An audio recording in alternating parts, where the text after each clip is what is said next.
আসসালামু আলাইকুম everyone, welcome back to my channel Hridis kitchen blog. আজকে আমি আপনাদের সাথে শেয়ার করব খুবই মজাদার আর সিম্পল একটি বিকেলের নাস্তার রেসিপি। আপনারা কিন্তু খুব ইজিলি এই নাস্তাটি বানিয়ে নিতে পারেন। তো চলুন দেখে নেই কিভাবে বানাতে হয়। তবে প্রথমে আমার চ্যানেলটিকে কিন্তু সাবস্ক্রাইব করবেন আর বেল বাটনটা প্রেস করতে ভুলবেন না। আর অবশ্যই ভালো লাগলে লাইক কমেন্ট শেয়ার করবেন। এখানে আমি মিক্সিং বলে 1 কাপ পরিমাণ ময়দা নিয়েছি আর দিয়েছি পরিমাণ মতন লবণ। এখন আমি ময়দা লবণটাকে ভালো করে মিক্স করে নিচ্ছি আর দিচ্ছি কালো জিরা হাফ চা চামচের মতন। আপনারা চাইলে কালো জিরা স্কিপ করতে পারেন। আর এই নাস্তাটা কিন্তু চাইলে আপনারা আটা দিয়েও করতে পারেন। তো এবারে আমি অল্প পরিমাণ পানি নিয়ে এটাকে ডো তৈরি করে নিচ্ছি। অল্প অল্প করে পানি দিয়ে তারপর ডোটা তৈরি করতে হবে। তো মোটামুটি শক্ত করে আমি একটা ডো তৈরি করে নিয়েছি। এবারে 10 মিনিটের জন্য আমি এটাকে ঢাকনা দিয়ে ঢেকে রেস্টে রেখে দেব। তো আমি ঢাকনা দিয়ে ঢেকে দিচ্ছি। তো আমি এখন চলে যাচ্ছি পুরটা রেডি করতে। এখানে আমি দুটো মিডিয়াম সাইজের আলু নিয়েছি, আলুগুলোকে সেদ্ধ করে ক্রাশ করে নিয়েছি। এবারে দিয়ে দিচ্ছি শুকনো মরিচ, এখানে প্রায় হাফ চা চামচের মতন আছে। তারপর দিচ্ছি আমি এখানে সামান্য একটু হলুদের গুঁড়ো, দিয়ে দিচ্ছি পেঁয়াজ কুচি, আপনারা চাইলে একটু বেশি করে দিতে পারেন। দিয়ে দিচ্ছি হাফ চা চামচের একটু কম হলুদের গুঁড়ো, হলুদটা জাস্ট দেওয়ার জন্য, কালার হবে তাই। আর দিচ্ছি জিরা গুঁড়ো, এখানে হাফ চা চামচ আছে। দিয়েছি ধনিয়া গুঁড়ো হাফ চা চামচ। দিয়েছি চাট মশলা, সেটাও আমি হাফ চা চামচ নিয়েছি। বাসায় যদি চাট মশলা না থাকে সেক্ষেত্রে আপনারা গরম মশলাও ব্যবহার করতে পারেন। এবার আমি দিয়ে দিচ্ছি সামান্য একটু পরিমাণে লবণ। লবণটা অবশ্যই চেক করে নেবেন। আর এখন আমি পুরটাকে ভালো করে মথে নিচ্ছি। দেখতেই পাচ্ছেন হলুদটা দেওয়ার কারণে কিন্তু খুব সুন্দর একটা কালার এসেছে। তো আমার পুরটা রেডি হয়ে গেছে।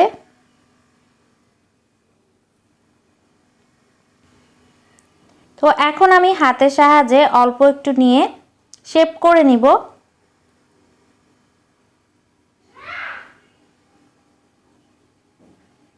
তো আমার সবগুলো কিন্তু শেপ করা হয়ে গেছে। এখন আমি পরবর্তী প্রসেসে চলে যাচ্ছি। প্রায় 10 মিনিট পর আমি ডোটা সেট হয়ে গেছে। এখন এর থেকে কিছুটা অংশ নিয়ে নিচ্ছি আর একটা রুটি বানিয়ে নিব। আমি বোর্ডের মধ্যে এটাকে ভালো করে মথে নিয়েছি। এখন সামান্য একটু ময়দা ছিটিয়ে নিচ্ছি। এবার আমি একটা পরোটার মতন বেলে নিব। খুব বেশি পাতলা বা খুব বেশি মোটা করা যাবে না। তো রুটিটা তৈরি হয়ে গেছে, দেখতেই পাচ্ছেন। এটা কিন্তু খুব বেশি পাতলা করিনি, আবার অনেক বেশি মোটাও করিনি। এখন আমি চারদিকের অংশগুলো কেটে নেব। তো এগুলো কিন্তু আমি পরবর্তীতে আবারও ব্যবহার করব, ফেলে দেয়া যাবে না। এখন আমি এর থেকে 3টে অংশ কেটে নিয়েছি।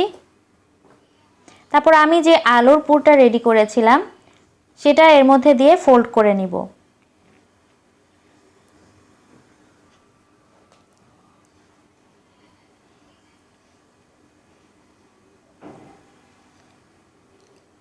আমি ঠিক যেভাবে করছি ঠিক সেভাবে করে নেবেন। এবার লাস্টের অংশটুকুতে আমি পানি দিয়ে তারপর সিল করে দিব। পানি যদি না দেন তাহলে কিন্তু তেলে ভাজার সময় কিন্তু খুলে আসবে, তাই অবশ্যই পানি দিয়ে সিল করে দিতে হবে। এখন আমি হাতের সাহায্যে এটাকে একটু শেপ করে নিচ্ছি। এভাবে আরও একটি বানিয়ে দেখাচ্ছি আপনাদেরকে। তো আমার সবগুলো কিন্তু বানানো হয়ে গেছে। এখন আমি এগুলোকে গরম ডুবো তেলে ভেজে নেব। চুলায় আমি প্যানে তেল বসিয়ে দিয়েছি। এখন আমি এগুলোকে হালকা গরম তেলের মধ্যে ভেজে নেব। তেলটা কিন্তু যখন হালকা গরম হয়ে আসবে ঠিক তখনই কিন্তু দিতে হবে। অনেক বেশি গরম তেলে দিলে কিন্তু উপর দিকটা খুব তাড়াতাড়ি কালার চলে আসবে। আর যেহেতু এখানে অনেকগুলো পার্ট আছে তাই ভেতরের পার্টগুলো যাতে কাঁচা না থাকে সেই ক্ষেত্রে খুব সাবধানে ভাজতে হবে। তো এখন আমি উল্টিয়ে পাল্টিয়ে নিচ্ছি সবগুলো। তো খুবই ইজি একটা নাস্তার রেসিপি, আশা করছি আপনাদের কাছে ভালো লেগেছে। ভালো লাগলে কিন্তু লাইক দিয়ে দিতে ভুলবেন না আর কমেন্টসে জানাবেন কেমন হয়েছে।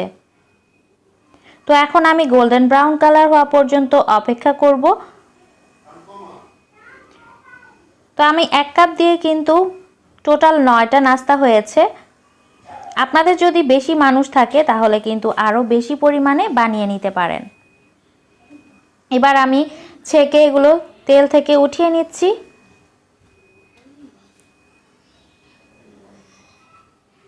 তো তৈরি হয়ে গেল আমার মজাদার বিকেলের নাস্তা।